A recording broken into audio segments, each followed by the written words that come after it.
जय भीम, नमो बुद्धाय।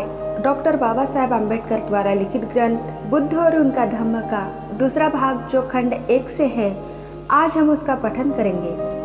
और आपको मेरा पठन पसंद आए तो मेरे चैनल को सब्सक्राइब और वीडियो को लाइक ज़रूर करें। धन्यवाद। भाग दूसरा, सदा के लिए अभिनिष्क्रमण। कपिलवस्तु से राजगृह। कपिलवस्तु से निकलकर सिद्धार्थ गौतम ने मगध राज्य की राजधानी राजगृह जाने का विचार किया। उस समय राजा बिंबिसार का राज्य था। यह एक ऐसा स्थान था जहाँ बड़े बड़े दार्शनिक और पंडित रहते थे। इस विचार से उसने गंगा पार की। उसने गंगा की तेज धारा तक की परवाह नहीं की। रास्ते में वह ब्राह्मण श्री सखी के आश्रम पर रुका।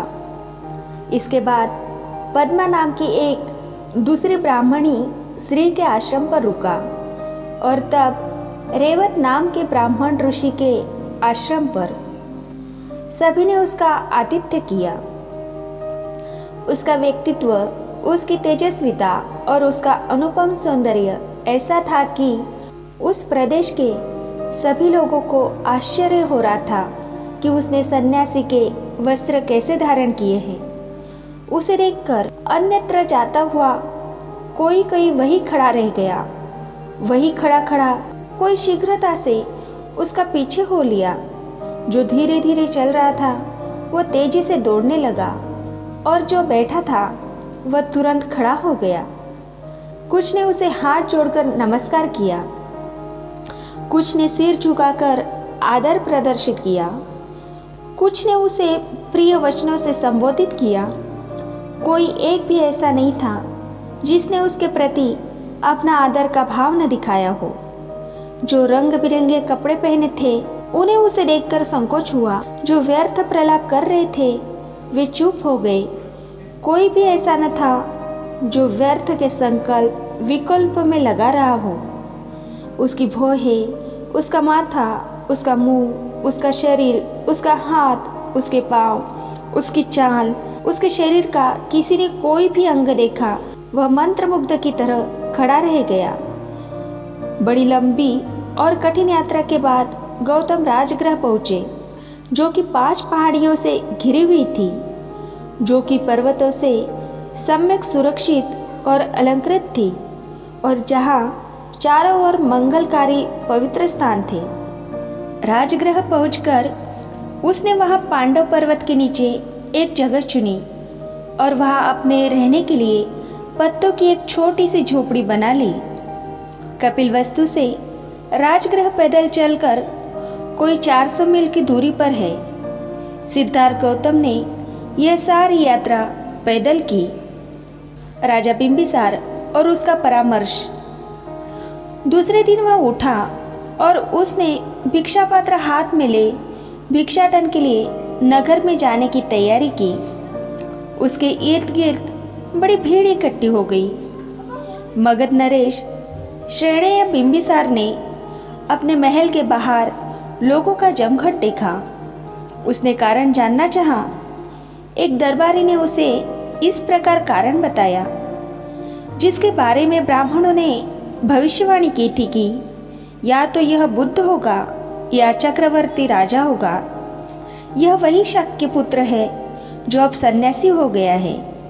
उसी पर लोग नजर गड़ाए हैं। राजा ने यह बात सुनी और इसके अर्थ पर विचार किया तो उसने तुरंत दरबारी को कहा, पता लगाओ यह किधर जा रहा है।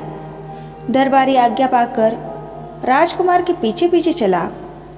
स्थिर दृष्टि मात्र 2 गज ही आगे देखते हुए शांत स्वर 90 तुले कदम वाला वह श्रेष्ठ परिव्राजक भिक्षाटन के लिए चला तो उसकी इंद्रियां तथा चित्त पूर्ण रूप से संयत थे। जैसी भी कुछ भिक्षा मिली उसे ग्रहण कर वह पर्वत के एक एकांत कोने में जा बैठा और भिक्षान्न खा चुकने के बाद पांडव पहाड़ी पर चढ़ गया। लोध वृक्षों से भरे जंगल में जहाँ मयूरों का स्वर गूंज रहा था, वह काशाय वस्त्रधारी मानवता का सूर्य ऐसे चमक रहा था जैसे पूर्व दिशा के पर्वतों पर प्रातःकालीन सूर्य। उस राज दरबारी ने यह सब देखकर जाकर राजा को सारा वृत्तांत सुनाया। राजा ने जब यह सुना तो अपने साथ कुछ थोड़े से अनुयायी ले वह गौरवपूर्ण भाव सहित उसी ओर चला। पर्वत के समान व्यक्तित्व वाले उस राजा ने पर्वतारोहण किया। वहां उसने जितेंद्रिय गौतम को पर्वतासन लगाए बैठे देखा। वह ऐसा प्रतीत होता था मानो चलायमान पर्वत या शिखर हो। उसके पास जो सौंदर्य और शांत भाव में विशेष था, आश्चर्य और स्नेह की भावना से परिपूर्ण राजा गया। विनम्रतापूर्वक उसके समीप पहुंचकर बिंबिसार ने उसका कुशलक्षेम पूछा और गौतम ने भी वैसी ही शालीनता के साथ अपने सकुशल होने की बात कही। तब राजा एक स्वच्छ चट्टान पर बैठ गया और अपना मनोभाव व्यक्त करने के लिए इस प्रकार बोला। तुम्हारे कुल से मेरी वंशानुगत प्रगाढ़ मैत्री है। इसी से मेरे मन में तुम्हें दो शब्द कहने की इच्छा उत्पन्न हुई है। मेरी बात ध्यान से सुने। जब मैं तुम्हारे सूर्य वंश का विचार करता हूँ, तुम्हारे तारुण्य का विचार करता हूँ, तुम्हारे अनुपम सौंदर्य का विचार करता हूँ, तो मैं सोचता हूँ कि तुम्हारे मन में सन्यासी का जीवन व्यतीत करने का यह सर्वथा बेमेल संकल्प कहाँ से घर कर गया। तुम्हारे अंग रक्त चंदन से चर्चित होने के योग्य है, रक्तांबर के नहीं। तुम्हारा यह हाथ प्रजा रक्षण के योग्य है, भिक्षा पात्र ग्रहण करने के योग्य नहीं। हे तरुण, यदि तू अपना पैतृक राज्य नहीं चाहता तो मैं तुझे अपना आधा राज्य देता हूँ, इसे ग्रहण करने की कृपा कर। यदि तू ऐसा करेगा तो इससे तेरे स्वजनों को किसी प्रकार का दुख न होगा। समय बीतने पर अंत में लक्ष्मी स्थिर चित्तों को ही शरण ग्रहण करती है। इसलिए कृपया मेरी बात मान ले। यदि अपने कुलाभिमान से मेरा कहना अमान्य हो तो अनंत सेना के साथ धनुष बाण का प्रयोग कर मेरी सहायता से अपने विरोधियों पर विजय प्राप्त कर लो। इसलिए इन 3 पुरुषार्थों में से एक चुन लो। धर्मानुसार अर्थ और काम की प्राप्ति की कामना करो, काम और मोक्ष की। उल्टे क्रम से अर्थात पहले काम की और फिर मोक्ष की इच्छा करो। जीवन के धर्म, अर्थ, काम यही 3 उद्देश्य है। आदमी मरता है तो जहाँ तक इस संसार का संबंध है सभी कुछ निरोध को प्राप्त हो जाता है। इसलिए इन तीनों पुरुषार्थों की प्राप्ति का प्रयास करके जीवन को सफल करो। कहा है कि धर्म, अर्थ और काम की प्राप्ति में ही जीवन की सफलता है। इन धनुष बाण धारण करने में समर्थ बाहुओं को बेकार न रहने दो। इस पृथ्वी का तो कहना ही क्या, इनमें तीनों लोगों को जीत लेने का सामर्थ्य है। मैं जो यह सब कह रहा हूँ इसमें मात्र मेरा स्नेह ही कारण है, न तो मैं यह राज्य लोभ से कह रहा हूँ और तुम्हारा यह तपस्वी भेष देखकर उत्पन्न हुई अभिमान भावना से कह रहा हूँ। मेरे दिल में दया है और आंखों में आंसू हैं। हे अपने कुल के अभिमान, हे तपस्या के इच्छुक, अभी समय है, काम भोगों का आनंद ले। बाद में बुढ़ापा आ जाएगा और इस तेरे सौंदर्य को म्लान कर देगा। बुढ़ापे में आदमी पुण्य करके धर्मार्जन कर सकता है। बुढ़ापे में आदमी विषय भोग के अयोग्य हो जाता है। इसलिए कहा है कि तरुण के लिए विषय भोग है, मध्य वयस्क के लिए धन है और वृद्ध के लिए धर्म है। इस संसार में तारुण्य का धन और धर्म से विरोध है, क्योंकि काम सुखों को कितना ही सुरक्षित रखा जाए वे सुरक्षित रखे ही नहीं जा सकते। इसलिए जब और जहाँ भी सुख भोग्य प्राप्त हो वहाँ उनका उपभोग कर लेना चाहिए। वार्धक्य विचार प्रधान होता है। यह स्वभावतः गंभीर और शांत रहता है। बिना प्रयास के ही यह संयत भाव को प्राप्त हो जाता है। इसलिए चंचल अस्थिर बाह्य विषयों में अनुरक्त, असावधान, अधैर्यवान, अदूरदर्शी तारुण्य के गुजर जाने पर लोगों को ऐसे लगता है कि मानो किसी भयानक जंगल में से सुरक्षित निकल आए। इसलिए इस तिमिराच्छन्न तारुण्य को गुजर जाने दो। हमारा आरंभिक जीवन सुख भोग के लिए है। इस समय इंद्रियों को काबू में रखा ही नहीं जा सकता। और यदि धर्म में ही तेरी विशेष रुचि है तो अपने कुल धर्म के अनुसार यज्ञ कर, क्योंकि यज्ञ करने से ऊंचे से ऊंचा स्वर्ग प्राप्त किया जा सकता है। बाहुओं पर स्वर्ण निर्मित बाजूबंद बांधे हुए और नाना वर्ण के आभापूर्ण रत्न जड़ित मुकुट धारण किए हुए राजर्षिगण यज्ञ द्वारा उसी पद को प्राप्त कर सके हैं जिसे अनेक महर्षियों ने तपस्या द्वारा प्राप्त किया है। बिंबिसार को गौतम का उत्तर। इंद्र की तरह स्पष्टता और दृढ़ता से जब मगध नरेश ने यह कहा तो उसकी भी बात सुनकर कुमार अपने निश्चय से विचलित नहीं हुआ। वह पर्वत के समान अचल था। मगध नरेश से इस तरह संबोधित किए जाने पर संयत स्थिर राजकुमार ने मैत्रीपूर्ण हृदय से यह उत्तर दिया, राजन, जो कुछ आपने कहा है वह आपके योग्य है। आपका जन्म उस महान कुल में हुआ है जिसका राज चिन्ह सिंह है। आप मित्रों के हित चिंतक हैं। आपके लिए यह स्वाभाविक है कि आप अपने एक मित्र को इस तरह कहें। दुष्शीलों की कुलागत मैत्री शीघ्र ही नष्ट हो जाती है। सुशीली है जो नए नए मैत्रीपूर्ण व्यवहार से पुरानी परंपरागत मैत्री को दीर्घकाल तक बनाए रखते हैं। प्रतिकूल परिस्थिति में ही जो मैत्री का त्याग नहीं करते वे ही सच्चे मित्र हैं। सुखपूर्ण अवस्था में वैभव की स्थिति में तो कौन मित्र नहीं होता।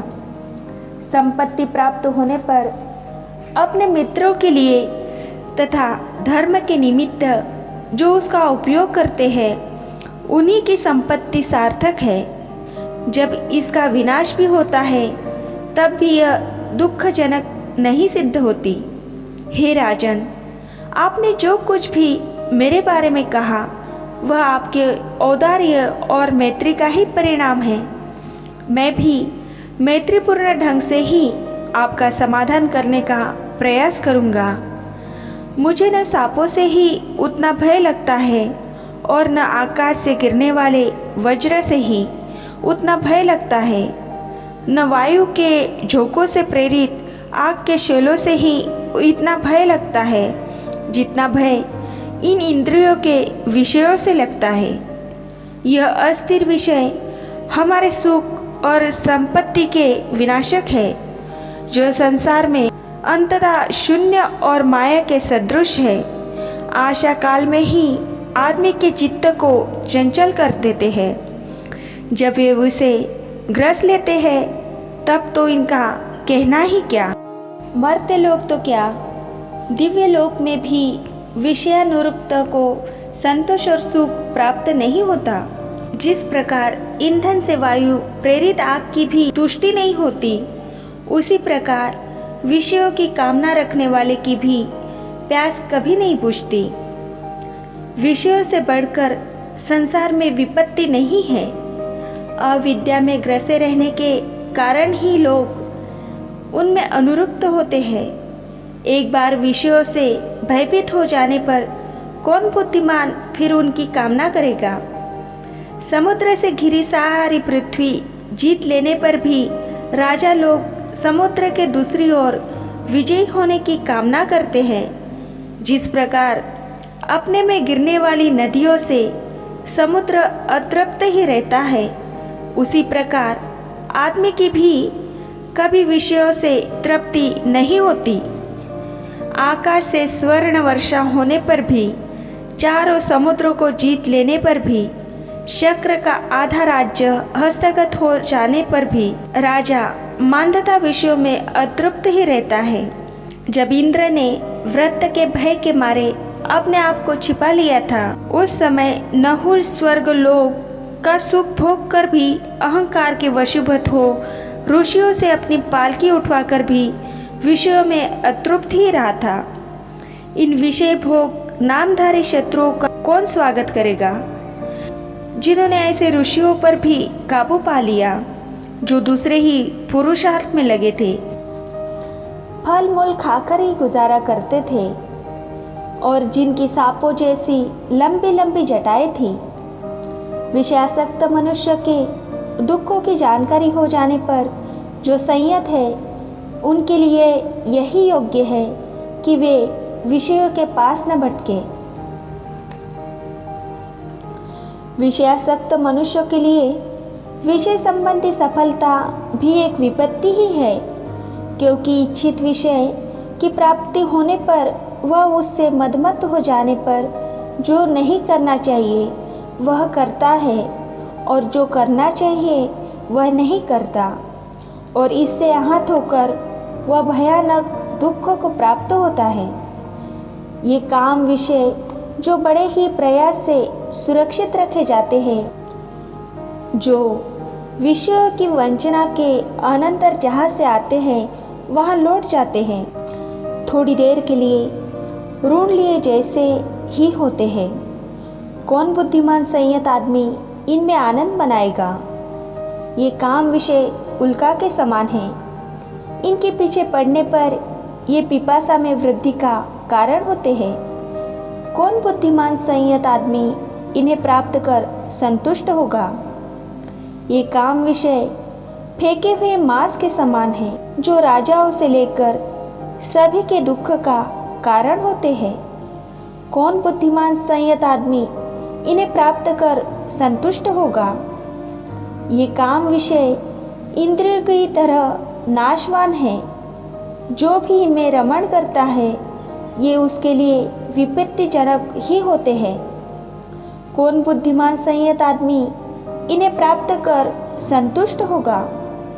जो संयमी आदमी इन काम विषयों से डसा जाता है उसका सुख हर लेते हैं और उनके विनाश का कारण होते हैं।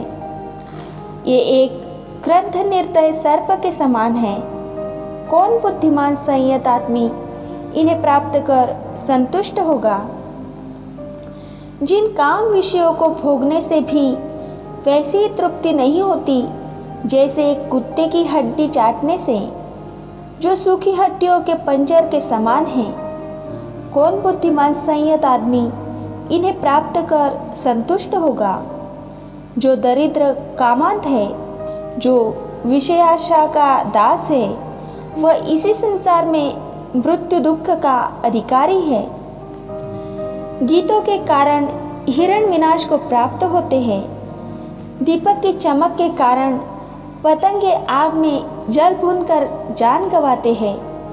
मांस लोभी मछली लोहे का कांटा निकल जाती है। इसलिए संसार के काम भोग अंत में विनाश का ही कारण होते हैं। यह जो सामान्यता कहा जाता है कि काम भोग भोगने के लिए है, यदि विचार करके देखा जाए तो इनमें से कोई भी भोग्य पदार्थ नहीं है। अच्छे अच्छे कपड़े और दूसरे भी वैसे ही सभी चीज़ें अधिक से अधिक दुख के मार्जन मात्र है। पानी प्यास बुझाने के लिए होता है, भोजन भूख मिटाने के लिए, घर हवा धूप और वर्षा से बचाने के लिए, और वस्त्र शीत से रक्षा करने के लिए तथा नग्नता ढकने के लिए। इस प्रकार शय्या तंद्रा के विघात के लिए है, वाहन यात्रा की थकावट मिटाने के लिए है, आसन खड़े रहने की थकावट दूर करने के लिए है। इसी प्रकार स्नान शरीर शुद्धि और स्वास्थ्य का साधन है। जितने भी बाह्य पदार्थ है वे आदमियों के दुख हरण के ही साधन हैं, वे अपने ही भोग्य पदार्थ नहीं हैं। कौन बुद्धिमान आदमी इन दुख के दूर करने के साधनों को भोग्य वस्तुएं मानकर भी भोगेगा? जो आदमी सन्निपात ज्वर से ग्रस्त होने पर ठंडी पट्टी आदि को भोग्य वस्तुएं माने, जो कि केवल वेदना को दूर करने के ही उपाय है, वही आदमी इन काम विषयों को भोग्य वस्तुओं का नाम दे सकता है। क्योंकि सभी काम विषय अनित्य हैं, इसलिए मैं उन्हें भोग्य विषय मान ही नहीं सकता। जो स्थितियाँ सुखदायक प्रतीत होती है, वही दुख का कारण भी बन जाती है। गर्म वस्त्र और सुगंधित धूप शीत ऋतु में सुख पहुंचाते हैं, किंतु ग्रीष्म ऋतु में वही अप्रिय बन जाते हैं। चंद्रमा की किरणें और चंदन का लेप गर्मी में सुख कारक होते हैं, किंतु वही सर्दी में अप्रिय बन जाते हैं। क्योंकि संसार की सभी वस्तुएं हानि, लाभ, यश, अपयश, सुख, दुख आदि द्वंद्व के अधीन है। इसलिए कोई भी आदमी न नित्य सुखी रहता है और कोई भी आदमी न नित्य दुखी। जब मैं इस सुख दुख के मिश्रण को देखता हूँ, तो मैं राज्य और दासता को समान ही समझता हूँ। क्योंकि न तो राजा ही हमेशा हंसता रहता है और न दास ही हमेशा रोता रहता है। क्योंकि राजा के सिर पर बड़ी जिम्मेदारी होती है, इसलिए राजा की चिंताएं भी अधिक होती है।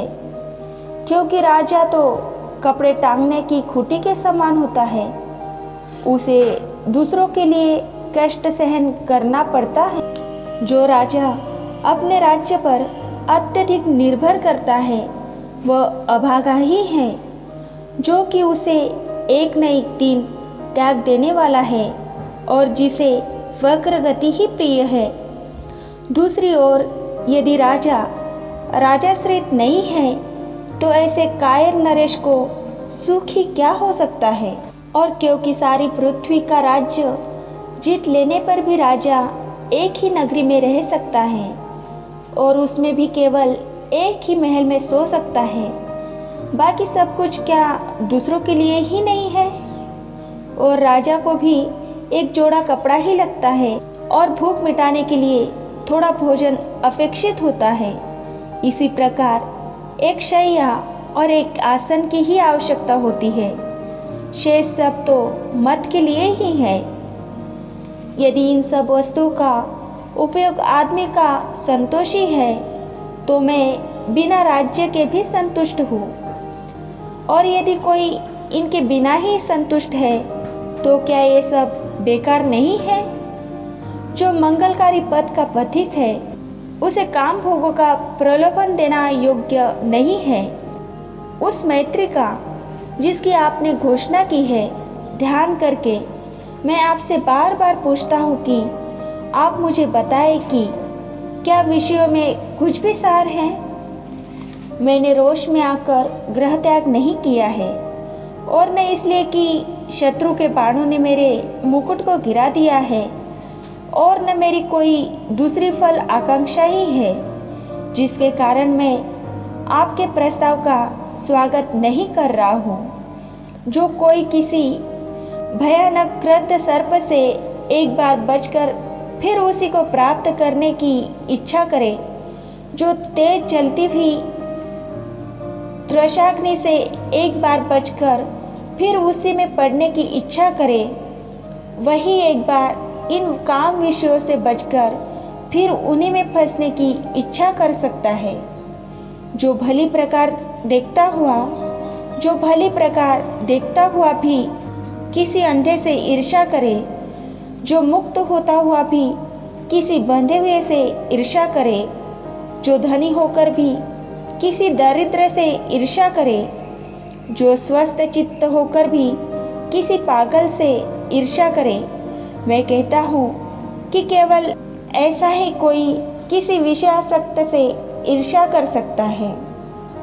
मित्र, जो भिक्षाजीवी है वह दया का पात्र नहीं है।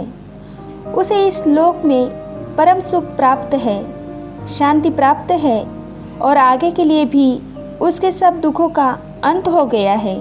किंतु वही दया का पात्र है जो विशाल धन राशि के बीच गड़ा हुआ होने पर भी तृष्णा के वशीभूत है, जिसे न इस लोक में परम सुख प्राप्त है, न शांति प्राप्त है और न आगे के लिए भी उसके दुखों का अंत हुआ है।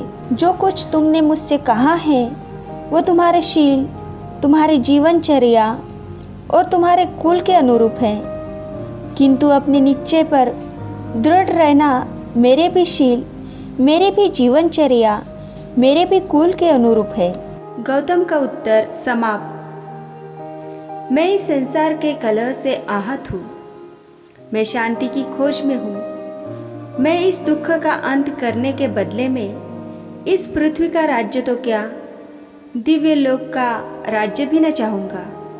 और राजन, यह जो तुमने कहा कि धर्म, अर्थ और काम ही मनुष्य के 3 पुरुषार्थ है, और तुम्हारा यह भी कहना कि मैं दुख के मार्ग पर हूँ, तो तुम्हारे तीनों पुरुषार्थ अनित्य है और असंतोषकारक है। और जहाँ आपका यह कहना है कि वार्धक्य आने तक प्रतीक्षा करनी चाहिए क्योंकि तरुणाई का ठिकाना नहीं, तो आपका यह कथन ही सुनिश्चित नहीं, क्योंकि तरुणाई में भी दृढ़ता हो सकती है और वार्धक्य में भी नहीं हो सकती। और जब मृत्यु किसी भी समय किसी को भी अपने वश में ले सकती है, तो कोई भी शांति का खोजी बुद्धिमान किस प्रकार वार्धक्य की प्रतीक्षा कर सकता है, जब वह यह जानता ही नहीं कि मृत्यु कब आधर दबोचेगी। जब वार्धक्य रूपी शस्त्र हाथ में लिए रोगों के तीर चारों ओर बिखेरे मृत्यु प्राणियों को निगल जाने के लिए तैयार खड़ी है, और प्राणी भी उसके मुंह में ऐसे जाते हैं जैसे हिरण जंगल की ओर, तो कोई दीर्घायु भी क्या कामना कर सकता है?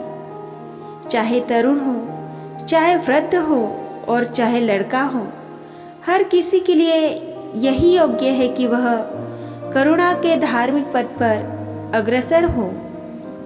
और जहाँ तक तुम्हारा यह कहना है कि मैं यज्ञ करने में अप्रमादी बनूं, क्योंकि वो मेरे कुल के अनुकूल है और महान फलदायी है, तो ऐसे यज्ञों को नमस्कार है जिनमें निरीह प्राणियों का वध होता है। किसी भावी फल के लिए किसी भी निरीह प्राणी की हत्या करना किसी भी कारुणिक शील संपन्न मनुष्य के योग्य नहीं, चाहे फिर वह यज्ञ का फल अनंतकालीन ही क्यों न हो। और यदि यह भी न स्वीकार किया जाए कि आत्मसंयम, सदाचार और कामजित होना ही सद्धर्म का अनुकरण करना है, तो भी यज्ञिक होना ठीक नहीं, क्योंकि यज्ञ धर्म के अनुसार ऊंचे से ऊंचा फल पशुओं की हत्या से ही मिल सकता है।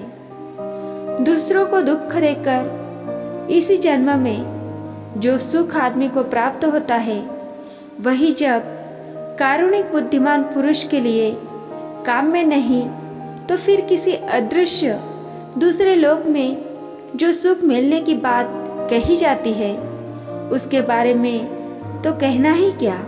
मैं अगले जन्म में मिलने वाले किसी फल की आशा से कोई कर्म करने के लिए प्रेरित नहीं हो सकता।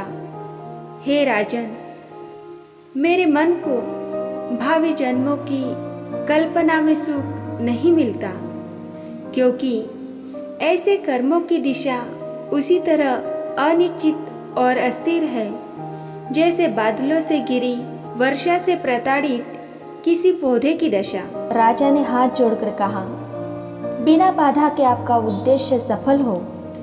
जब भी कभी आपका जीवनोद्देश्य पूरा हो जाए, तब फिर इधर पधारने की कृपा करना। गौतम को फिर अपने राज्य में आने के लिए वचनबद्ध कर अपने दरबारियों सहित राजा अपने महल को चला गया। शाक्यों में बड़ा आंदोलन छिड़ा। आदमियों, औरतों, लड़कों, लड़कियों ने प्रदर्शन किए और जुलूस निकाले।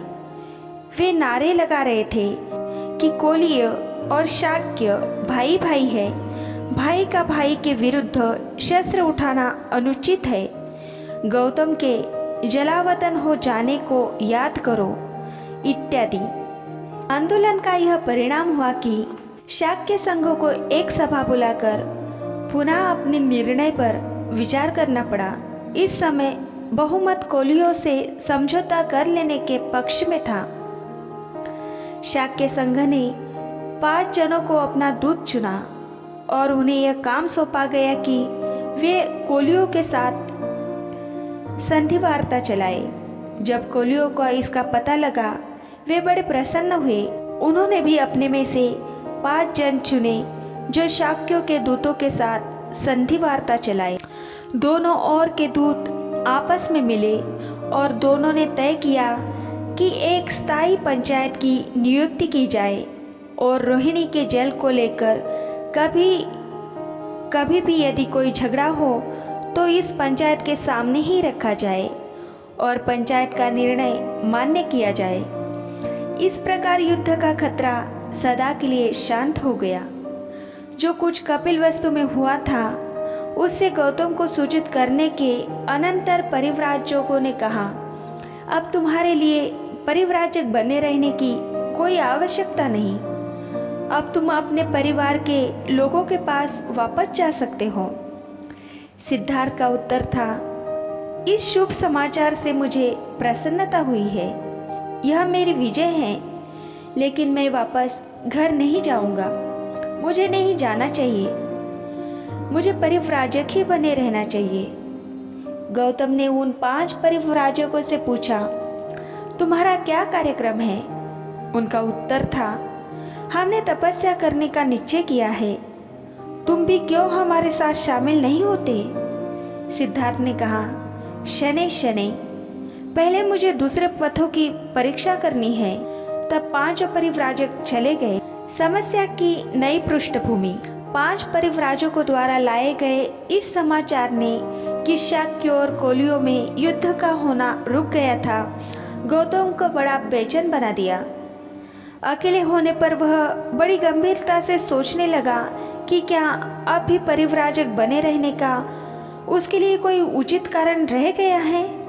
उसने अपने से प्रश्न किया, वह अपने बंधु बांधवों को क्यों छोड़कर आया था? उसने इसलिए गृह त्याग किया था क्योंकि वह युद्ध का विरोधी था। अब जबकि युद्ध समाप्त हो गया है, तब भी क्या मेरे लिए कोई समस्या शेष रह गई है? क्या युद्ध की समाप्ति के साथ साथ मेरी समस्या भी समाप्त हो गई? गहराई से सोचने पर उसे उत्तर मिला, नहीं। युद्ध की समस्या अनिवार्य तौर पर विरोधी की समस्या है। यह एक बड़ी समस्या का एक अंग मात्र है। यह विरोध न केवल राज्यों में ही विद्यमान है, यह संघर्ष विद्यमान है क्षत्रियों में, ब्राह्मणों में, गृहस्थों में, माता और पुत्र में, पुत्र और माँ में, पिता और पुत्र में, बहन और भाई में तथा साथी और साथी में। राज्यों में जो संघर्ष होता है वह तो कभी कभी होता है, लेकिन वर्गों के बीच जो संघर्ष होता है वह स्थायी है और लगातार जारी है। संसार के कष्टों और दुखों के मूल में यह वर्ग संघर्ष ही है। यह सत्य है।